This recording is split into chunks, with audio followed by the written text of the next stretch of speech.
இவ்வளவு ஆதாரங்கள் இருக்குல்ல, இவ்வளவு ஆதாரங்கள் இருக்கு. நீதிமன்றத்துல போட்டுட்டு குற்றவாளின்னு அறிவிக்க சொல்லுங்க, தேடப்படும் குற்றவாளின்னு அறிவிக்க சொல்லுங்க. ஏன் ஓட விட்டு கண்ணாமூச்சி காட்டுங்க? இது செந்தில் பாலாஜியோட தம்பிக்கு இதெல்லாம் சகஜம். இவங்க கரூர்ல இப்ப இடைத்தேர்தல் வந்து தாவேகாவினர் மேல இவ்வளவு புகார்கள் வந்துகிட்டு இருக்கு வரிசையா. ஒரு இடத்துலயும் வந்துட்டு அரசு வழக்கு நியமனமா இருக்கட்டும், பாலியலுக்கு நிறைய ஒன்றும் செய்யலன்னு இருக்கட்டும், அந்த வழக்குகளுக்கு இன்னும் தீர்வு காணப்படலை. ஒழுங்கா இருக்கிற சொத்தோட லண்டனுக்கு போய் பொழைச்சிங்க. அப்ப எப்படி அவங்களை ஊழல் பண்ண? ஊழல்காரங்களை எதுக்கு விடுறீங்க? அவங்கதான் ஊழல் பண்ணிருக்காங்கல்ல, பலாயிரம் கோடி சேர்த்துட்டாங்கல்ல. நீங்க எந்த தார்மீக உரிமையின் அடிப்படையில் ஒரு அமைச்சராக இருப்பவர் மேடையில் இருக்கிற சொத்தை காப்பாத்திக்கிட்டு நீங்க லண்டனுக்கு ஓடி போயிருங்க. அப்போ கொள்ளையடிச்ச சொத்தோட லண்டனுக்கு போயிட்டா விட்டுருவாங்களா? கேஸ் போட மாட்டாங்களா? திமுகவின் பி டீம்னு சொல்லுவேன். அது ஏன் நீங்க அதெல்லாம் புரிஞ்சுக்கணும்.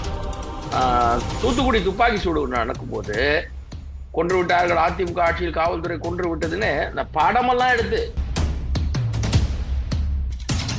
நீதிபதி உடனடியாக விடுவித்தார் அப்படின்னு சொல்லி திமுக சைட்ல 200 ரூபாய்க்கு போஸ்டர் எல்லாம் போடுறாங்க. ஆனா இன்னொரு செய்தி வந்து அவர் முன்ஜாமீன் பெற்று 10,000 ரூபாய் முன்ஜாமீன் பணம் கட்டி வந்துருவார். அப்ப எப்படி நீதிமன்றம் விடுதலை பண்ண மாதிரி திமுக ஒரு அரசியல். முதலமைச்சர் விஜய் குறித்து ஒருமையில பேசியதாக நேற்றைய தினம் முன்னாள் அமைச்சரான அனிதா ராதாகிருஷ்ணன் கைது செய்யப்பட்டு விடுவிக்கப்பட்டிருந்தார். வெளியில வந்த உடனே என்ன சவால் விட்டுருக்காரு அப்படின்னு பாத்தீங்கன்னா, தாவேகா ஆட்சி 6 மாதம் கூட நீடிக்காது, நீடிக்கும் விடமாட்டோம் அப்படின்னு சொல்லியிருக்காரு. நீங்க எப்படி பாக்குறீங்க சார்? சார் இது முழுக்க முழுக்க அரசியல் தான். திமுக எப்பவுமே செய்யக்கூடிய அரசியல் இது வந்து. ஏன்னா ஒரு ஆட்சி வந்திருக்கு, இப்பதான் அவங்க பெரும்பான்மை நிரூபிச்சுதான் ஆட்சி பதவி ஏற்றிருக்கிறாங்க. 6 மாசத்துக்குள்ள பண்ண முடியாதுன்னு தெரியும். அது ஸ்டாலின் அவர்களே சொன்னாரு, 6 மாசம் நான் டைம் கொடுப்பேன் இந்த ஆட்சிக்கு, நான் எதுவும் பேச மாட்டேன் அப்படின்லாம் சொன்னாரு. இப்ப அவங்களே திரும்பி அதை முயற்சி பண்றதுங்கிறது வந்து இது ஒரு தவறான அரசியல். இன்னொன்னு, எப்படி கவுக்க முடியும் ஒரு ஆட்சியை? நீங்க எத்தனை பேர் எடுத்தாலும் சரி, இப்ப நீங்க எத்தனை பேர் இங்க இருந்து ஒரு 10 பேரை விலைக்கு வாங்குறாங்கன்னு வச்சுக்கோங்களேன், ஒரு 20 பேரை விலைக்கு வாங்குறான்னு வச்சுக்கோங்களேன், அவங்கதான் அதுக்கு நேர் எதிரான பாலிடிக்ஸ் அங்க பண்ணி வச்சிருக்காங்களே. அதிமுகல இருந்து அவங்க இன்னொரு 10 பேர் எடுத்து இந்த 20க்கு 20 ஈக்குவல் பண்ணுவாங்க. சட்டமன்றத்துக்கு வரும்போது நம்பர்ஸ் குறைஞ்சிரும். இப்போ ஒண்ணும் இல்ல சார், உதாரணத்துக்கு தாவேகால இருந்து ஒரு 20 பேர் எடுக்கிறாங்கன்னு வச்சுங்க, ஒருவேளை 20 பேர் எடுத்துட்டாங்க சார், அதிமுகல இருந்து 20 பேர் ராஜினாமா பண்றாங்கன்னு வச்சுங்க சார், அப்போ 234ல இருந்து 214 ஆயிரும். 214 டோட்டல் ஆயிரும். அப்ப அதுல பாதி எவ்வளவு? அதுல பாதி 214 பாதிங்கிறது 107 அங்க வந்துருதா? வந்துருதுங்களா? 108 தான் தேவை. இவங்கள்ட்ட நீங்க 20 எடுத்தா ஏற்கனவே கூட்டணி கட்சி நேரம் அங்க உட்காந்துருக்காங்க, அவங்க சப்போர்ட் இருக்குது. அப்ப எந்த பிரச்சனை இவங்களுக்கு? எப்படி எல்லாம் இவங்க என்ன ட்ரை பண்ணாலும் சரி, ஏற்கனவே 6 வந்தாச்சு, இன்னொரு 20 வந்தா 26னா 100 வச்சுங்க. சட்டமன்ற அந்த 200 தான் கொண்டு வந்துருவாங்க சார், கொண்டு வருவாங்க சார். 100 இல்ல 200 உங்களுக்கு என்ன, இவங்க என்ன நம்பர் எதிர்பார்க்கறாங்க? 100, அவங்க அதை 200 ஆக்குவாங்க. சோ இந்த 2 பக்க அரசியல் நல்ல அரசியலா இல்ல. சோ திமுக வந்து உங்களுக்கு தெரியும் சிறந்த எதிர்கட்சி அப்படின்னு சொல்லுவாங்க.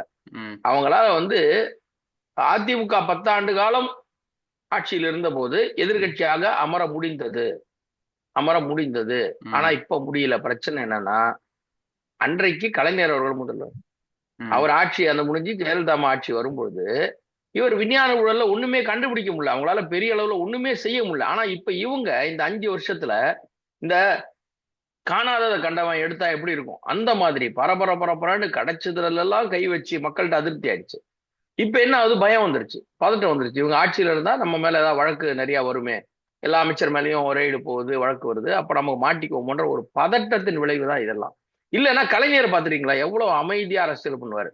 அவர் பண்ற அரசியல் யாராலையும் பண்ண முடியாது. ரொம்ப அமைதியா சிரிச்சுக்கிட்டே, தன்மேல் அவ்வளவு பிரச்சனைகள் இருந்தாலும் சிரிச்சுக்கிட்டே எல்லாரோடையும் பேசி சமாதானமா கொண்டு போவார். சோ அது வேறு அரசியல்.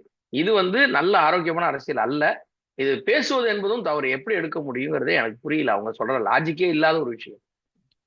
மாற்று கட்சியினரை கைது செய்யும் மாறும் வந்துட்டு தாவேகா அரசு இருக்கா. கடந்த ஆட்சியிலும் திமுக இது போலதான் வந்துட்டு என்னதான் கருத்து தெரிவிச்சாலும் உடனடியாக கைது நடவடிக்கைன்றது இருந்து கொடுத்துச்சு. அதேதான் இந்த ஆட்சியும் தொடர்கிறதா? இல்ல இந்த பக்கம் கூட்டு பாலியல் வன்கொடுமையில திருவைகுண்டமோட எம்எல்ஏவான தாவேகா எம்எல்ஏ, அவர் மீது வந்துட்டு பெண் வந்துட்டு புகார் அளித்தும் பாத்தீங்கன்னா அவர் மீது எந்த ஒரு நடவடிக்கை எடுக்காம இருந்து, இதெல்லாம் எப்படி பாக்குறது சார்? மாற்று கட்சியினர் பழிவாங்கும் நோக்கத்துல தாவேகா செயல்படுகிறதா?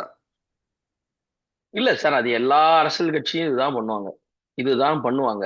தன்னோட கட்சின்னு வந்தா அதற்கு ஒரு விளக்கம், அதற்கு ஒரு என்னெல்லாம் முடியுமோ முட்டு கொடுக்கறது, மரணம் முட்டு கொடுக்கறது செய்வாங்க. இதை பாத்தீங்கன்னா திமுக மரணம் முட்டு கொடுப்பாங்க, தாவேக்கா முட்டு கொடுக்குறாங்க. அவ்வளவுதான் அவங்க கட்சிக்கு. இது சின்ன விஷயமா பார்க்கலாம். ஆஹ் ஸ்ரீவைகுண்டத்துல அவர் மேல ஒரு புகார் வருது. அதை நாங்க பத்தி எதுவுமே பேச மாட்டோம், கடந்து போயிடுவோம். ஆஹ் நீதிமன்றத்துல ஒரு பெண்மணி தாவேக்காவை சார்ந்தவங்க வழக்கு தொடுத்திருக்கிறாங்க. லஞ்சம் வாங்கினாங்க பதவிகளுக்கெல்லாம், அந்த வழக்கறிஞர் நியமனத்துக்கு லஞ்சம்னு. இது வரைக்கும் அதை பத்தி எதுவும் பேசல. அட்லீஸ்ட் அந்த அம்மா தப்பா சொல்லியிருந்தாங்கன்னா அவங்கள கைது பண்ணுங்க, இல்ல அவங்க யார் மேல புகார் கொடுத்தாங்களோ அவங்கள கைது பண்ணுங்க. ரெண்டுமே இல்லாம ரொம்ப அமைதியா கடந்து போய் வேற வேற விஷயங்கள்லாம் பேசிக்கிட்டு இருக்காங்க. கவர்னர் இப்படி போய் பார்க்க, சட்டத்துறை அமைச்சர் என்ன பேசுறாரு, கவர்னர் இப்படி போய் சோதனை பண்ணக்கூடாது, நாங்க இதை பண்ணுவோம், இந்த வழக்கை தவிர எல்லாம் பேசுறாரு. சோ இவர்களுக்கும் அதே அரசியல் தான்.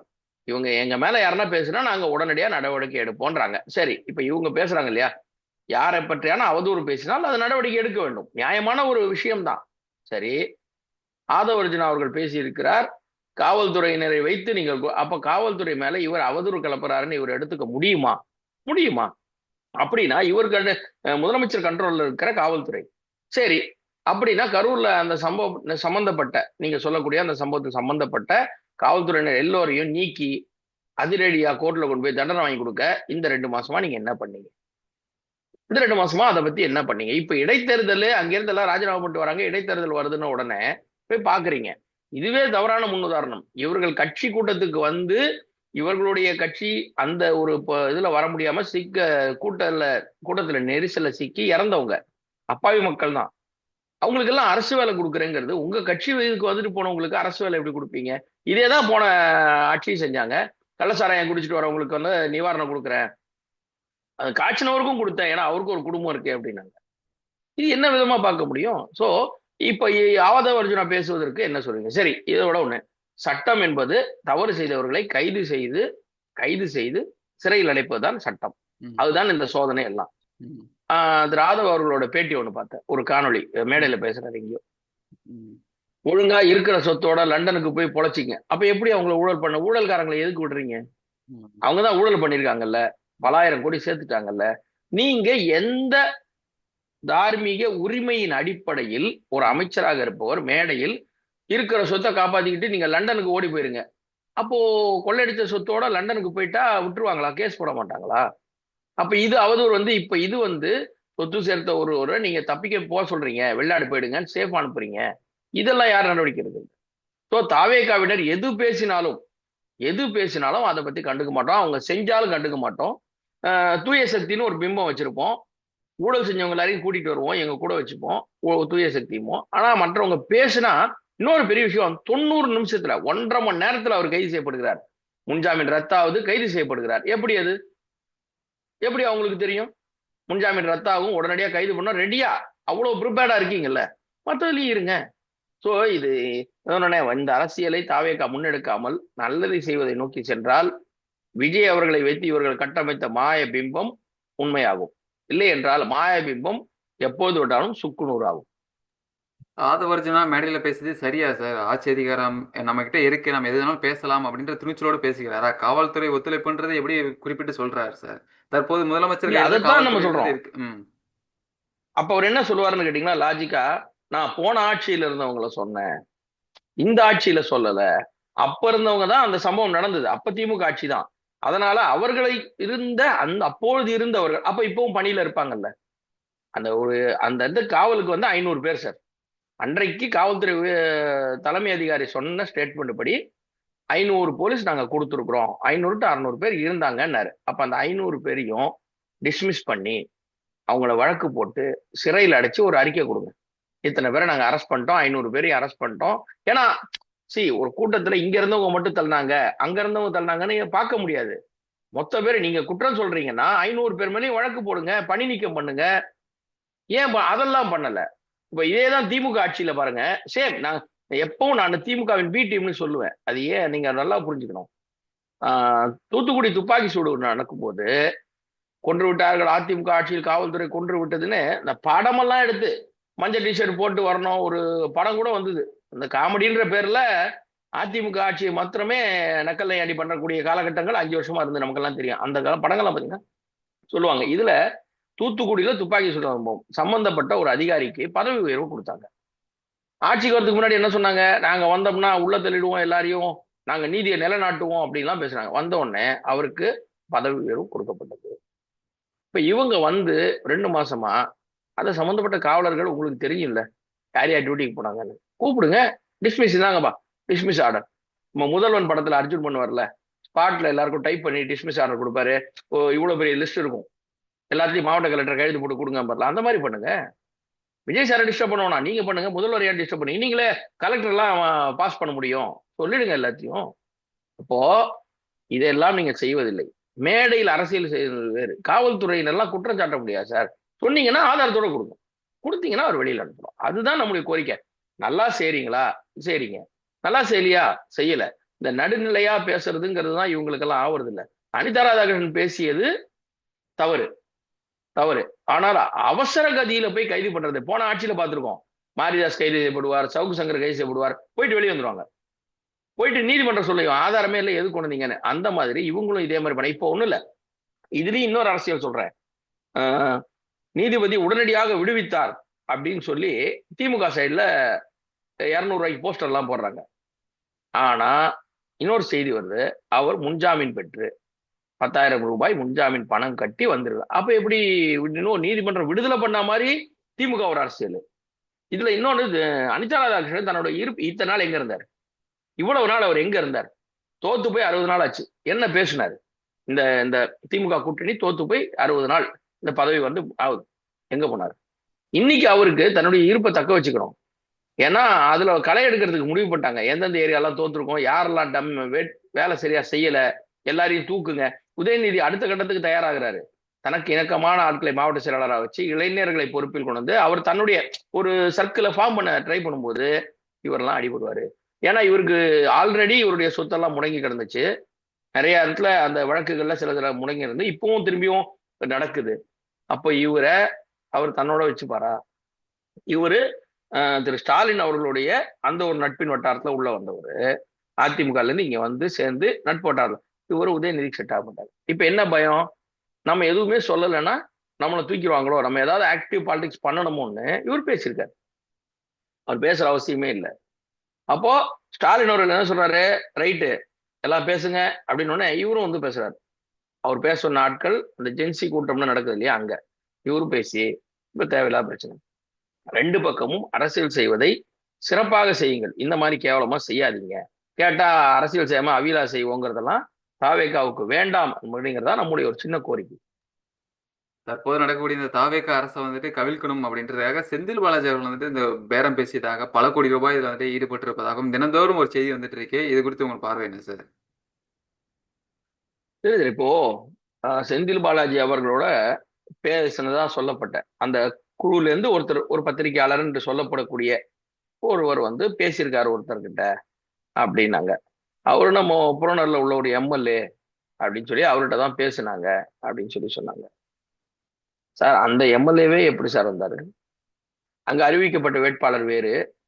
கடைசி நேரத்துல இவர் பேர்ல பி ஃபார்ம் கொடுத்து கட்சியில இருந்து வெளியில அதிமுக இருந்து வந்து பி ஃபார்ம் கடைசி நேரத்துல கொடுக்கப்பட்டு இவர் போய் மனு தாக்கல் பண்ணி, அப்ப எந்த வட்டத்துல எந்த ஐடியால அவரை சேர்த்தாங்க கடைசி நேரத்துல? அப்போ தாவேகாவினர் இந்த புகார் எல்லாம் கொடுக்கல பாத்தீங்களா? இவரு முன்னாள் அதிமுக காரரு, அவரு தான் கொடுத்திருக்காரு. அவர்கிட்ட போய் இவங்க பேசியிருக்கிறாங்க. எப்படின்னா முன்னாள் அதிமுக காரர்கிட்ட இவங்க பேசியிருக்கிறாங்க. இப்போ தாவேகா வந்து குறி வைக்கிறது எல்லாமே அதிமுக எம்எல்ஏக்களுங்கிறது நமக்கு தெரியும். அங்கேருந்து ராஜினாமா பண்ணிட்டு வர சொல்றது. வைகோ அவருடைய கட்சி கேட்டாங்க, அவங்க வரல, 2 பேரும் வரல. ஆனா இவங்க எல்லாம் ராஜினாமா பண்ணிட்டு வரிசையா எல்லாம் வராங்க. அது தனி கதை. இங்க இந்த எம்எல்ஏ அதிமுக இருந்து வராரு, வந்த உடனே பி ஃபார்ம் கொடுக்கப்பட்டு உடனடியாக போய் வேட்புமனு தாக்கல் பண்ணி இம்மீடியட்டா அவர் எம்எல்ஏ ஆயிடுறாரு. அப்போ இது முன்னாடியே இவங்கெல்லாம் இந்த மாதிரிலாம் ஆட்கள் நமக்கு வேணும் எங்க பாரு அப்படின்னு வந்து ஜெயிச்சுட்டாங்கன்னா அதை இப்படி யூஸ் பண்ணணும் அப்படின்னு ஒரு ஸ்கிரீன் பிளே முன்னாடியே எழுதப்பட்டு அது சொல்லுவாங்க இல்லையா படங்கள்ல, சார் நீங்க ஒரு 6 மாசம் உடம்ப நல்லா ரெடி பண்ணிட்டு வந்தீங்கன்னா அந்த ஃபைட் சீன் நடிக்கலாம் சார் அப்படின்னு சில பேருக்கு சினிமாவில் சொல்லுவாங்க. அந்த மாதிரி நீங்க வந்து ஜெயிச்சிட்டீங்கன்னா இதெல்லாம் செய்யணும்னு சொல்றாங்களா? அது புரியல. ஏன்னா கரெக்டா போய் பேசுறாங்க. சரி, எம்எல்ஏ பேசுனது உங்களுக்கு எப்படி வந்தது? அவர் வந்து கொடுத்தாரு, அவர் ரெக்கார்ட் பண்ணி கொடுத்தாரா? நார்மலா இந்த மாதிரி மாட்டக்கூடிய விஷயங்களை வாட்ஸ்அப்ல தான் பேசுவாங்க. ஏன்னா டைரக்ட் கால்ல பேசினா கால் ரெக்கார்டிங் மொபைல்ல ஆகும், எல்லாருக்குமே தெரியும், எல்லாருக்கும் தெரியும். தெரிஞ்சு இந்த மாதிரி ஒருத்தர் டைரக்ட் கால் பண்ணி சார் இந்த மாதிரி வந்துருங்க சார் காசு கொடுங்க பேசுவாங்களா? சரி, பேசுனது உங்களுக்கு எப்படி வந்தது? அப்போ டேப் பண்ணுறீங்களா? அவருக்கே தெரியாத நீங்க பேசி தெரியும் அந்த விஷயம் வந்ததுன்னா டேப் பண்ணீங்களா? யாரை டேப் பண்றீங்க? எம்எல்ஏக்களை, உங்க எம்எல்ஏக்களை. சரி பண்ணல, அவரே கொண்டு வந்து எங்கள்கிட்ட கொடுத்தாரு. செந்தில் பாலாஜி மற்றவங்கள்ட்ட பேசின ஆடியோ உங்களுக்கு எப்படி கிடைச்சது?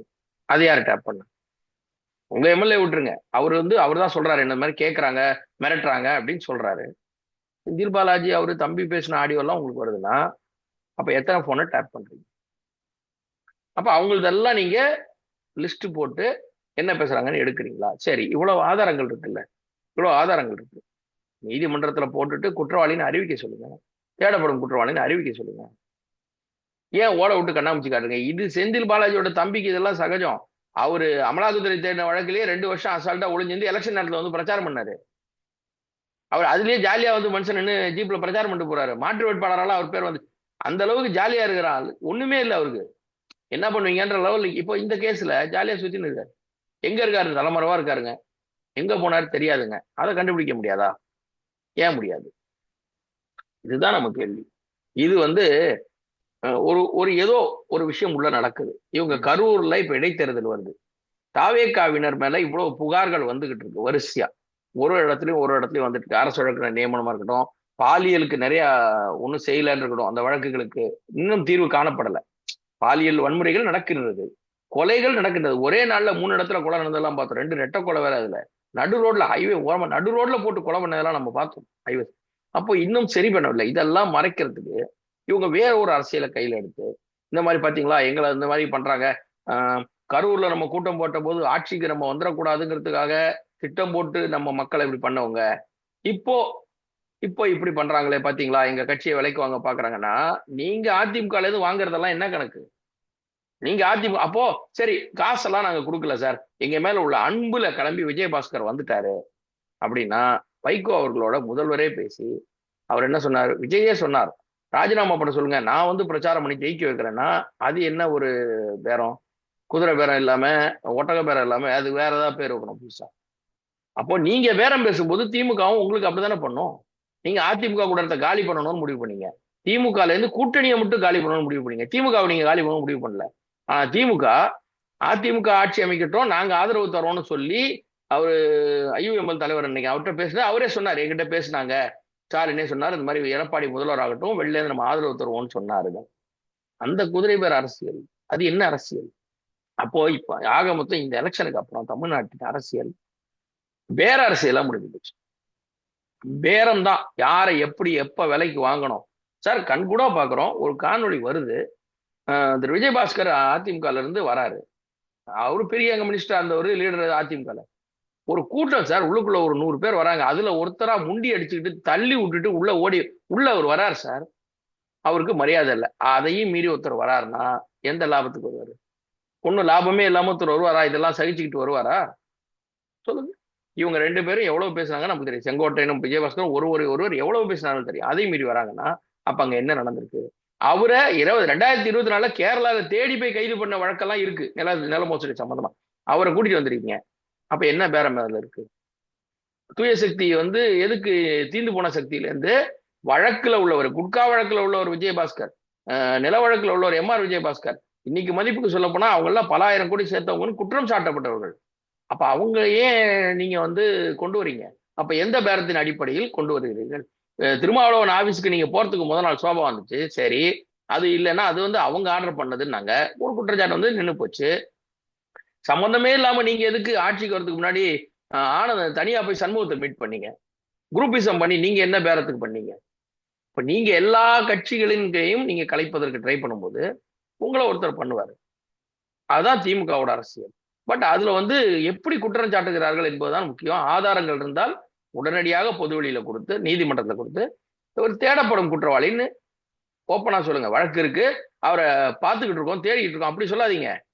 எல்லாருப்பட்டையும் தேடப்படும் குற்றவாளின்னு உத்தரவு குத்துங்க, உத்தரவு குத்துங்க. ஏன்னா அப்படி பண்ணிட்டீங்கன்னா, அவர் ஆதாரத்தை கோர்ட்டுக்கு வந்து கேட்டாருன்னா, இல்லைங்க நாங்க வந்து இந்த ஆடியோ தான், ஆடியோ செல்லாதுன்னா முடிஞ்சு.